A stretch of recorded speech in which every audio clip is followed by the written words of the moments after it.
अस्सलाम वालेकुम dear students and friends. आज आपके साथ एक नेक्स्ट पोएम लेकर हाजिर हुई हूँ जिसका नाम है 1914। और ये जो पोएम है ये रोमन नंबर्स में इसका टाइटल लिया गया है, लिखा गया है। इसकी रीज़न मैं आपको बताती हूँ, लेकिन उससे पहले हम ये देख लेते हैं कि लार्किन अच्छा, एक चीज़ और यहाँ बताना चाहूँगी कि जो लार्किन का इंट्रोडक्शन हमने पढ़ा था उसमें इसका जो टाइम पीरियड है वर्ल्ड वॉर 1 और वर्ल्ड वॉर 2 का, ये दोनों जो हैं उनमें डिस्कस हुए हैं। और वो सारे का सारा बैकग्राउंड जो है ना वो इस पोएम में ऐड हो सकता है। ठीक है, आप उसको एज अ क्रिटिकल अप्रिसिएशन में ले आएंगे। ठीक है, एंड में वो सारा, एंड में या स्टार्ट में आप वो दे देंगे। ठीक है, अगर क्वेश्चन आता है तब भी आप उसको यूज़ कर सकते हैं। तो अगर आपने उस वीडियो को नहीं सुना तो आप प्लेलिस्ट में जाएं और उस वीडियो को निकाल कर सुन सकते हैं अच्छी तरह से।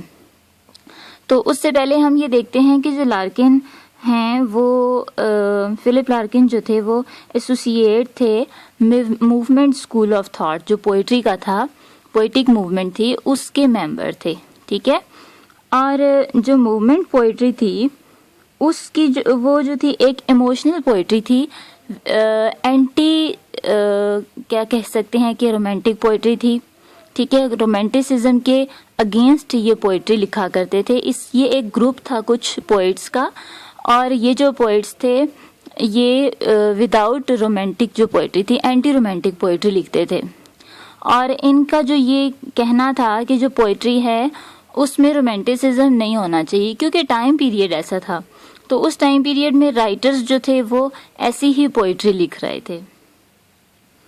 और फिर हम ये देखते हैं कि लार्किन की जो पोइट्री है उसमें हम ये फील करते हैं कि थोड़ा सा शाय है जो राइटर है। ठीक है, और उसके जो ढके छुपे से अल्फाज है, लेकिन एक सुपर यूज़ ऑफ इमेजरी है, बहुत ब्यूटीफुली उसने इमेजरी को यूज़ किया है।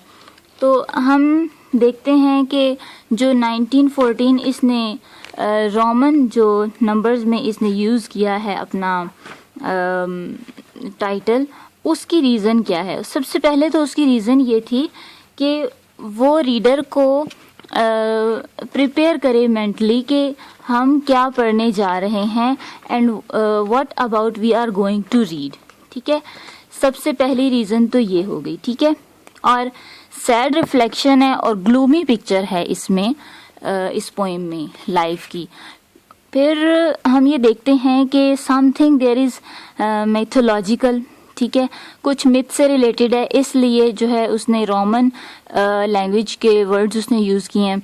रोमन लैंग्वेज जो है एक्चुअली मोस्ट जो है ना ओल्ड लैंग्वेज है, इसलिए हम ये कह सकते हैं कि हमें ऐसा फील होता है कि हम एंशियंट टाइम पीरियड के हवाले से कुछ स्टडी करने जा रहे हैं। तो जो काम पोएम ने नहीं किया वो काम जो है इसकी टाइटल ने किया है। ठीक है, तो इस पोएम में 4 स्टैंजाज हैं और डिवाइडेड पोएम है। फर्स्ट 2 स्टैंजाज जो हैं वो अर्बन लाइफ से रिलेटेड हैं, उसका एक बैकग्राउंड और टाइम रूटीन लाइफ दिखाई गई है, और जो सेकंड 2 है उनमें रूरल लाइफ दिखाई गई है कि रूरल लाइफ किस किस्म की थी। स्टार्ट में ही वो सारा हमें बताता है कि क्या क्या जो वो उसने उसके टाइम पीरियड में क्या कुछ हो रहा था। ठीक है, दोज लॉन्ग अनइवन लाइन्स। ठीक है, अनइवन का जो वर्ड है फर्स्ट लाइन में वो पूरी पोएम को रिप्रेजेंट कर रहा है, किस तरह से कि अर्बन लाइफ में भी अनइवननेस है, अनइक्वल है। ठीक है, कोई रूटीन प्रॉपर नहीं है, और जो रूरल लाइफ है उसमें भी अनइवननेस है। ठीक है, तो कहते हैं those long uneven lines standing as patiently, के लोग वहाँ पे अनइवन, अच्छा अनइवन लाइन्स एक और चीज़ को रिप्रेजेंट कर रहा है, वो ये है कि डूम्स डे को शो कर रहा है।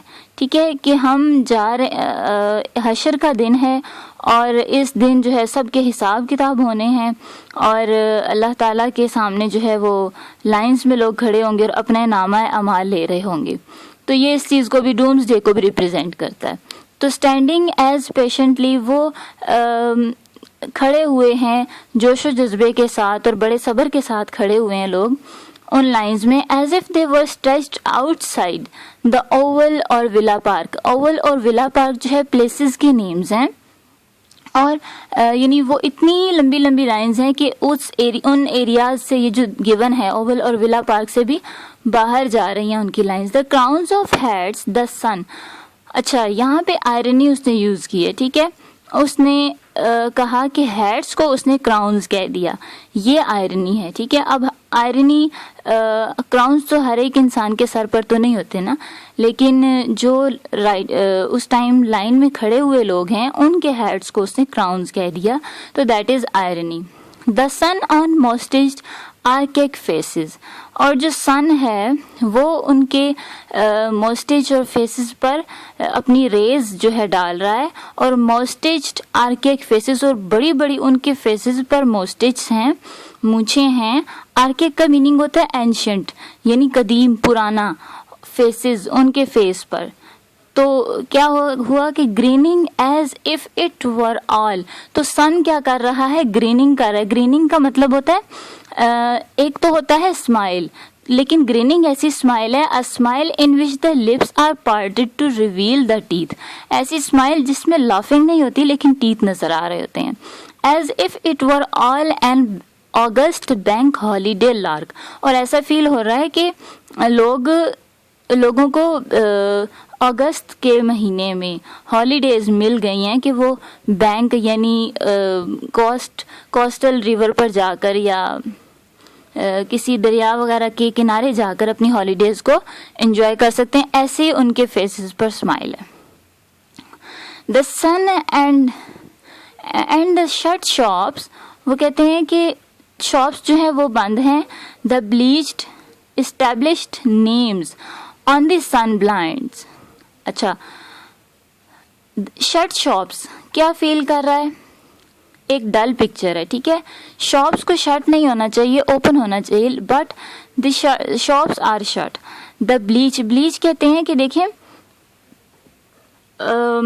हम ब्लीच इस सेंस में ले सकते हैं कि डल, ठीक है। हम कपड़ों को लाइट करने के लिए, ब्राइटन करने के लिए यूज करते हैं वाइट ड्रेसेस को। तो उसने ब्लीच का वर्ड यूज किया कि ब्लीच जो है हो चुके हैं names on the sun blinds. Sun blinds वैसे तो हम कर्टन्स को बोलते हैं, लेकिन सन ब्लाइंड्स यहाँ पर हम यूज करेंगे एज अ साइन बोर्ड्स, ठीक है। जो शॉप्स के ऊपर जो साइन बोर्ड्स लगे हुए हैं, या आप कह सकते हैं कि शॉप के जो नेम्स हैं वो क्या हो चुके हैं? ब्लाइंड हो चुके हैं, ब्लीच हो चुके हैं। किस वजह से? सन की रेज उसके ऊपर पड़ती रही, और दूसरी बात यह है कि उनके ऊपर डस्ट बहुत ज़्यादा आ गई है, जिसकी वजह से वो ब्लाइंड हमें नजर आ रहे हैं। फिर वो कहता है कि the farthings and sovereigns and dark cloth children at play. और जो फार्थिंग्स एंड सॉवरेन्स हैं ये एक्चुअली नेम्स हैं, जो कॉइन्स हैं उस टाइम पीरियड में उनके नेम्स हैं। And dark cloth children at play. और बच्चे जो खेल रहे हैं उनके जो क्लॉथ्स हैं वो डार्क कलर के हैं, ठीक है। अब ये डार्क जो वर्ड है ना, ये bleak picture of life show कर रहा है। शट शॉप्स, ये कुछ फ्रेजेस उसने जो यूज किए हैं अपनी इस पोएम में, वो भी क्या हैं? वो डल पिक्चर ऑफ लाइफ को शो कर रहे हैं। जैसे शट शॉप्स हैं, ब्लीच्ड नेम्स हैं, फिर डार्क क्लॉथ हैं, ठीक है। बच्चों के साफ सुथरे कपड़े नहीं है बल्कि गंदे कपड़े हैं। Called after Kings and queen's, और बाद में जो है उनको किंग्स और क्वींस के में भी नाम दे दिए गए हों। The tin advertisements for cocoa and twist and the pubs wide open all day. लेकिन शॉप्स कौन सी बंद हैं? ग्रोसरी की और अदर चीज़ों की। लेकिन जो कोकोआ मीठी चीज़ें हैं, मिठाइयाँ हैं वो, एंड ट्विस्ट कहते हैं टोबैको को, और पब्स कहते हैं वाइन शॉप्स को, वो जो है वो ओपन है, बिल्कुल वाइडली ओपन है। फिर अब यहाँ तो फर्स्ट 2 लाइंस कंप्लीट हुई, अर्बन जो लाइफ है वो उसके बारे में हमें बता दिया उन्होंने। लेकिन नेक्स्ट 2 लाइंस जो स्टार्ट हो रही हैं उसके हवाले से, और स्टूडेंट सेकंड जो 2 लाइंस है उसमें वो हमें बताना चाह रहा है कि ये सारी जो लाइंस हैं वो किस हवाले से बताई गई, रूरल लाइफ टाइम पीरियड को शो कर रहे हैं वो। And the countryside no caring, ठीक है, कंटिन्यूसली उसने एंड को यूज कर लिया और फिर कहा कि and the country side not caring, और जो कंट्री साइड है वो भी सेफ नहीं है इन सब चीज़ों से। The place names all hedged over, और जो प्लेसेस के नेम्स हैं वो भी इसी तरह ब्लीच्ड हो चुके हैं, ठीक है, उसके ऊपर भी गर्दो गुबार पड़ा हुआ है, डस्ट पड़ी हुई है, और सन की जो रेज हैं बहुत ज़्यादा पड़ने की वजह से चीज़ डल हो जाता है उसका कलर। तो इसी तरह प्लेसेस के नेम्स जो साइन बोर्ड्स की फॉर्म में वहाँ लगे हुए हैं वो भी डल हो चुके हैं। With flowering grasses and fields, और जो फूलों के जो फूल हैं वहाँ पर और ग्रास हैं और फिर फील्ड्स भी हैं, शेडोइंग डूम्सडे लाइंस, वो क्या शो कर रहे हैं, वो भी एक हमें दे रहे हैं giving the impression of doomsday lines, कि ऐसा फील हो रहा है कि ये सब भी डूम्सडे की लाइंस में खड़े हुए हैं। अंडर वीड्स रेस्टलेस साइलेंस, और जो वीड्स हैं, वीड्स के जो फील्ड्स हैं वो वहाँ भी रेस्टलेस साइलेंस है, स्टिल साइलेंस है। एंड डिफरेंटली ड्रेस्ड सर्वेंट्स, अच्छा साइलेंस का जो सेंस है,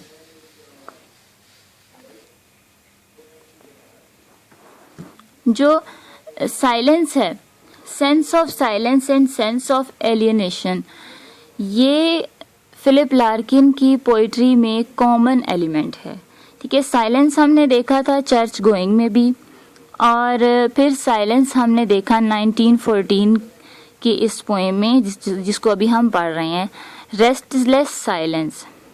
और साइलेंस जो है वो एक्चुअली सेंस ऑफ डेथ भी आप कह सकते हैं इसको, ठीक है, सौरों को शो कर रहा है, ठीक है, दुख में इंसान खामोश रहता है। तो ये चीज़ें यहाँ पर शो रही हैं। द डिफरेंटली ड्रेस्ड सर्वेंट्स, और सर्वेंट्स की जो कंडीशन बताई है कि वो डिफरेंटली ड्रेस्ड हुए हुए हैं, सेम ड्रेसिंग नहीं है, सेम यूनिफॉर्म नहीं है सर्वेंट्स का। With tiny rooms in huge houses, बड़े बड़े हाउसेस के अंदर उनके छोटे छोटे से रूम्स हैं। The dust behind limousine, limousine actually the name of luxury, ठीक है, लकीरी को हम सेकंड नाम देते हैं लेमोजीनी। कार भी है, ठीक है, उसको हम इसीलिए लकीरी कार बोलते हैं। अच्छा, डस्ट बिहाइंड लेमोजीनी, और जो कार्स हैं उनके ऊपर डस्ट पड़ी हुई है, डस्ट से अटे हुए हैं वो, और बड़े बड़े हाउसेस में सर्वेंट्स के छोटे छोटे से रूम्स हैं। तो ये जो दो लाइंस हैं ये शो कर रही हैं कि जो लोगों की कंडीशन है वो केयरलेसनेस की है, ठीक है। अर्बन लाइफ में भी लोग केयरलेस हैं और रूरल लाइफ में भी लोग केयरलेस हैं, उनको किसी भी चीज़ की परवाह नहीं है।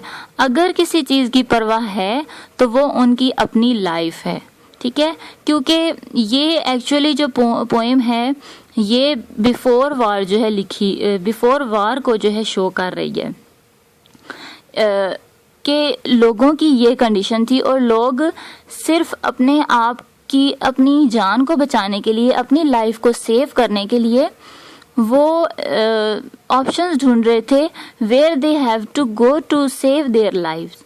और लास्ट जो स्टेंजा है उसमें बताया है सारा कि लोग किस तरह से अपने लोगों को, अपने घरों को जो अच्छे एरियाज़ में रह रहे थे उनको छोड़कर वो कैसे रूरल एरियाज़ में आ गए। अर्बन एरियाज़ से मैस माइग्रेशन हुई, मैस माइग्रेशन मीन्स बहुत ज़्यादा तादाद में लोगों की माइग्रेशन हुई रूरल एरियाज़ की तरफ।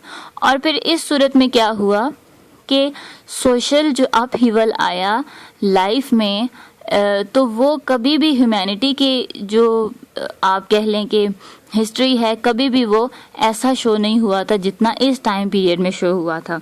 क्योंकि फर्स्ट वर्ल्ड वॉर तो हो गई, लेकिन सेकेंड वर्ल्ड वॉर का लोगों को वो एक्सपेक्ट नहीं कर रहे थे कि कभी भी वॉर होगी आइंदा। लेकिन जो हुआ वो तो हमने हिस्ट्री में पढ़ा है। तो लास्ट स्टेंजा को देखते हैं। नेवर सच इनोसेंस, नेवर बिफोर और सिंस, ऐसी सिंप्लिसिटी हमने कभी भी नहीं देखी थी, ना इससे पहले और ना उसके बाद। As changed itself to past, कि इसने पास्ट को कम्प्लीटली चेंज कर दिया है। जैसे सोशल अपहीवल की बात की, एक डिस्टर्बेंस आ गई थी लोगों की लाइफ में और लोगों को इस चीज़ की बिल्कुल भी परवाह नहीं थी, वो इस चीज़ की बिल्कुल भी केयर नहीं कर रहे थे कि जो वो एक नीट एंड क्लीन लाइफ जो है वो अपनी ड्वेलिंग को छोड़कर वो रूरल लाइफ में आ रहे हैं कि रूरल लाइफ में तो हर चीज़ पर डस्ट होती है और कुछ भी चीज़ साफ़ नहीं होती, पक्की सड़कें नहीं होती हैं। तो अच्छे जो लाइफ स्टाइल को छोड़कर वो रूरल लाइफ में आ रहे हैं और फिर विदाउट अ वर्ड, बगैर कुछ कहे वो वहाँ से आ रहे हैं सिर्फ अपनी लाइफ को सेव करने के लिए। The man living the gardens tidy, और फिर ये देख रहे हैं कि जो लोगों के जो गार्डन्स हैं वो भी गंदे पड़े हुए हैं, उनको भी साफ नहीं किया जा रहा। और द मैन की जो इन्होंने बात की वो ये है कि बहुत सी फैमिलीज ने अपने जो मेल थे, चाहे वो उनके बेटे थे, हस्बैंड्स थे, ब्रदर्स थे या फादर्स थे, सबको खो दिया वार में। तो उनके बगैर अब उनको अपनी लाइफ को अकेले गुजारना था। द थाउजेंड्स ऑफ मैरिजेस, और हजारों लोग जो थे वो उन्होंने अपनी मैरिजेस यानी उनकी ख़त्म हो गई। किस तरह से कि वही बात है कि मेल जो है वो वार में उनकी डेथ हो गई और जो फीमेल थी वो अकेली रह गई थी। कि thousands of marriage lasting a little while longer, अब उनको सारी लाइफ इसी तरह से रहना था, ठीक है, लास्टिंग फॉर एवर, ठीक है। नेवर सच इनोसेंस अगेन, और ऐसी इनोसेंस कभी हमने दोबारा नहीं देखी। तो देखें इनोसेंस का उसने वर्ड यूज किया लास्ट सेंजा में 2 time repetition of the words innocence, that shows the poet is stressing on something, and on which thing he is stressing? He is saying that there was a simplicity in urban and rural life. People have no care of their anything, even their wealth or houses or gardens, limousine. They have no care of anything, but they have the care of their life. उनको सिर्फ अपनी life की परवाह थी, जिसको बचाने के लिए वो अपनी एक सेटल्ड लाइफ को छोड़कर अनइवन लाइफ की तरफ आ गए, ठीक है। तो हमने देखा कि फर्स्ट जो स्टेंजा जो अर्बन लाइफ को जो है के बारे में उसने लिखे लार्किन ने, और जो सेकंड 2 स्टेंजाज उसने रूरल लाइफ के बारे में लिखे, तो दोनों में अनइवननेस है, ठीक है, सुकून कहीं भी नहीं था। तो साइलेंस है, सैडनेस है इस पोएम में, और जो स्पीकर है वो क्या फील होता है कि वो कंफ्यूज्ड है और परेशान है, ठीक है। और दूसरी चीज़ ये कि जो लार्किन है पोइटिक मूवमेंट के ग्रुप में से एक पोइट थे। मूवमेंट जो पोइटिक मूवमेंट थी वो एक्चुअली एक ग्रुप था उन पोइट्स का जो लिखते थे एंटी रोमांटिक पोइट्री, और उनका स्टाइल जो रोमांटिक पोइट्स थे उनसे टोटली डिफरेंट था। अब उसमें बहुत सारी चीज़ें बताई गई हैं कि उनको क्या कुछ करना चाहिए पोइट्री को लिखने के लिए। फिर उसके बाद देखें कि ये चीज़ थी उस टाइम पीरियड में जो लार्किन ने एक कीन ऑब्जर्वेशन के साथ उसको ऑब्जर्व किया और फिर उसने हमें प्रेजेंट कर दिया। सो स्टूडेंट्स, ये थी हमारी आज की पोएम। आई होप कि आपको अच्छी तरह से समझ आई होगी। जो चीज़ अगर आपको नहीं समझ आई तो do comment in the comment box and like and share this channel. Thank you so much. मिलते हैं नेक्स्ट वीडियो के साथ। अल्लाह हाफिज़।